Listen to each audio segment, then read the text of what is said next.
And now we turn our attention to what's being done in our community to improve our environment and our health. And to tell us about one very cool program that brings at-risk students to outdoor classrooms, we're very pleased to have with us Steve Tomford. He's an ecologist with Great River Greening. Thank you for being with us, Steve. Thank you for having us today. So tell us about this program, and the title of the program is called Field Learning for Teens. Yeah, Field Learning for Teens. We've been doing this program since 2009, and we've engaged 1,100 students since that time. Right, that's incredible. Operates in the spring and the fall, and we really cue in on kind of at-risk metro underserved population students, a lot of charter schools, some magnet schools, but a lot of inner city kids, very diverse crowd, ethnic groups and stuff like that. Many of these kids have never had an opportunity to get outside. That's hard to believe, but yeah, I imagine that it's right. True. Just yeah. I mean, really, when you live in an urban area and there's a vacant area or an open space or a natural area, they're almost perceived as a scary place. You know, it's like, you know, there's like creepy people that hang out there that do creepy things. So the students will avoid actually going into some of these natural areas. So how does the program work? The program works, it's funded through some grants. And we provide everything. We provide busing for the students, so we pick them up and bring them to the site, we bring them back, we serve them lunch, and we spend a couple of hours in the field actually engaging them in a restoration activity. So what would be like a typical thing that they might do? That's a good question. Typical thing they might do. So it really takes a teacher out there that wants to do it. A lot of teachers are really uncomfortable moving outside the classroom, especially with some of these populations, the students that we do work with. But every now and then we've all had a teacher like this in our lives, or a couple of them. They're like, absolutely. That sounds cool, let's go, gang. And those are the teachers we're looking for. So the bus comes and picks the students up, and they've been prompted with some questions that by the end of the class they're going to have to answer. Some are like, what careers did you learn about that took to make this place happen here today? Right, so we're trying to get them focused a long time. So they get off the bus and they're kind of like, yeah, whatever, you know, and we've got a natural area. It works great for Great River Greening because we do a lot of metro and urban projects, and I'll explain a couple of those in a bit. But anyways, they get off the bus and they meet somebody like me, one of our ecologists, and I explain to them what the site looked like historically. Like back in 1491, there was buffalo and passenger pigeons, and then the railroads came in and leveled everything. Like right. And so they kind of get a sense of what it looked like, and I think that's really important, that natural history thing, and what had happened and where we're trying to go. You know, usually these areas, for example, one site right in St. Paul called Trout Brook Nature Sanctuary was a trout stream at one time, and now then it was a railroad bed, and then it was abandoned after the freeways came in. And so it was just abandoned land with shopping carts upside down, and again, creepy people doing creepy, who knows, you know.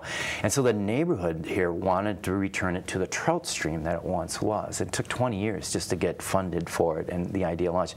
But the students came out there and they could see that, you know, what this was. It was really a very beautiful area. And then we looked at the houses.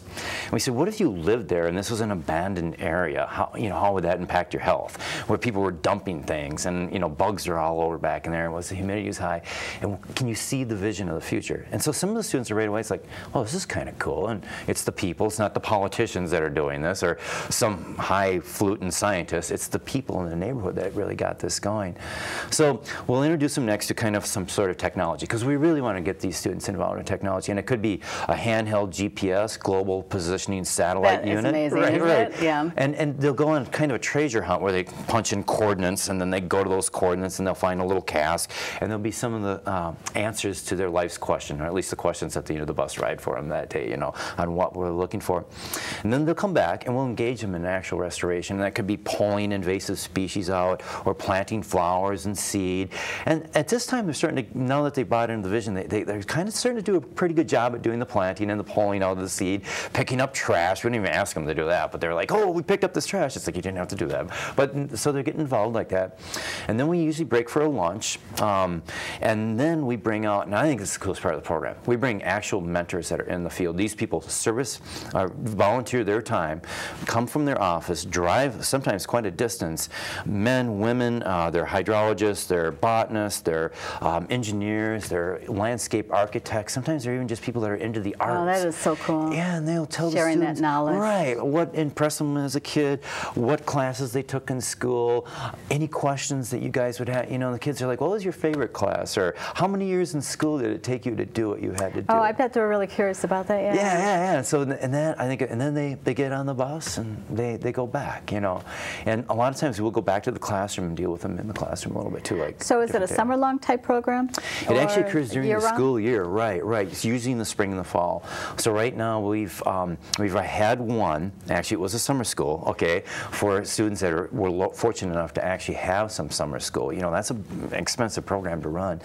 But now we have 5 more coming up this fall, and we'll have 5 like next spring. So. And they find out about it through their schools and stuff like that, or? It's typically a lot of times Great River Greening. Hi, we have this really neat program, and we'll come and pick your students up and bring them out to their ecologists, and what do you say? You know, we'll pay for the whole thing.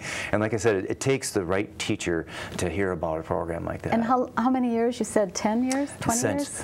Great River Greening, we're celebrating our 20th year this year, and we've always been about community engagement. So we've had 34,000 volunteers in 20 years work with Great River Greening. The field learning for teens has been in inception since 2009.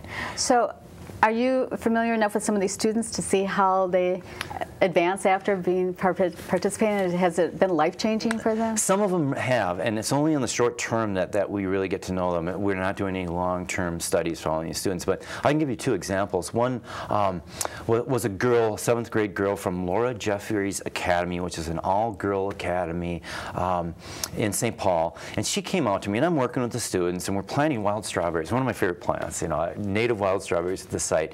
And I'm talking to her, just, you know, she's definitely a minority, underserved community.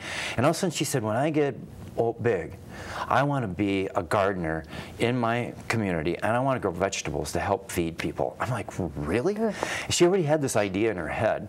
But so then I really got engaged. Wild strawberry, one of my favorite plants. And I started, you know, like this and that.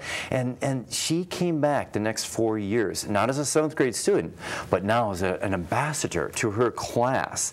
And her teacher's request, can you come and help out? So I see her as a community leader going forward in the future. And then just this summer, that summer school, we had this program.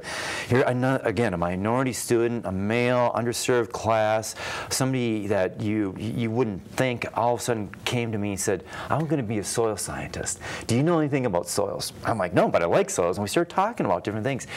This student, and this is a life-changing event for the student, his teacher, again, the teacher that brought him out to us, took him on a canoe trip this year. This kid had never been in the wilderness, never been in a canoe, was scared to death when he got there. And after that canoe trip, he heard about the program with us. I want to go. Boom, he's out there with us that day. And then he took my name and number on his card. He says, if I have questions, can I call you? I said, please do. Again, we're looking at, you know, maybe some of these people will become leaders of their community. So that's really cool, isn't it? That is very, very cool. I think restoration kind of goes in, if you feel like you're helping the land, you know, it builds something in you. But you're not only helping the land, you're helping our environment, you're helping our health. I mean, what are some of those connections that we may not be aware of, and how that is all connected? That's a really good question. Let's go back to Trout Brook, the actual nature sanctuary in St. Paul that we're working on. It was a dump. It was a railroad, abandoned railroad, what do they call it when they have all the trains sitting there? Railroad yard, right? Yeah. And it was abandoned, and it was just trees and weeds grew up, and people were dumping stuff. People were probably living back in there. So it was kind of a messy area, and we have a lot of these brown fields in Minnesota. Brown fields. Yeah, brown fields. I mean, in urban areas are very common. And how would that make you feel if you woke up next to a brown field every single day, or with a lake that was so severely polluted that you couldn't swim in it, you couldn't eat the fish out of it? And so there's actually degrees right now. I met a girl at another one of these programs that said she was going to go into environmental health. And I said, where? And I think it was Georgia, in Atlanta College down there, are a specialist in environmental health. It's a real program. She's going to work towards a PhD. Cool. Right, where the environment that you live in determines a lot of your health. And we always think about, smog and, you know, toxic soils, but just even what you see when you walk out the door. Is that lake healthy? Is that landscape healthy behind you? So I think that's one way that the students are engaging, and they see that, I don't have to be in the Boundary Waters Canoe area. I can make my neighborhood very healthy in this this way. And one thing that I really see in the future, and we're working at Great River Greening, our staff at ecologists, we're always trying to do the cutting edge techniques. And one thing that I've been very focused on the past 10 years or so have been reintroducing agriculture into our restoration. Like grazing is a big one for me.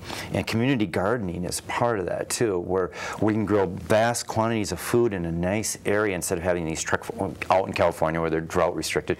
We can be doing it in our communities where people are meeting each other again and feel like they're doing something good and getting good food out of it. So one of my heroes is a gentleman named Will Allen. He was an NBA basketball player for a while. Big, tall, African American, and he shook my hand. His hands were like this big. He went back to Milwaukee and he said, I'm going to train my people how to be farmers again.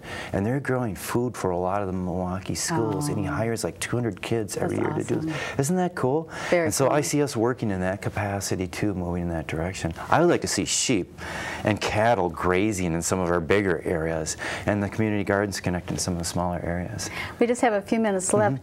Maybe you can tell us a little bit more about Great River Greening. You mentioned the organization as a whole. What about it? Great River Greening, we started in St. Paul. We're part of the Port Authority and trying to reconnect St. Paul to the river. Again, it was kind of abandoned. There was a barge terminals down there and tank farms where they stored petroleum. And so in a couple summers, we engaged lots and lots of people from the community of St. Paul and planted thousands of trees out there and really made the whole Shepherd Road, Harriet Island. It's so beautiful. I just drove down it the other day. Yeah. So that is how we started. And then when it was done, the people that were at Great River Green said, hey, this is really cool. We should keep this going. So they incorporated it as a nonprofit. And to this very day, we're still out doing work throughout the entire state. In fact, if you want to find out more about us and how you can get engaged, and one thing that makes us unique is this community engagement. We want people from the community coming out and doing restoration side by side with us. So they buy into this park.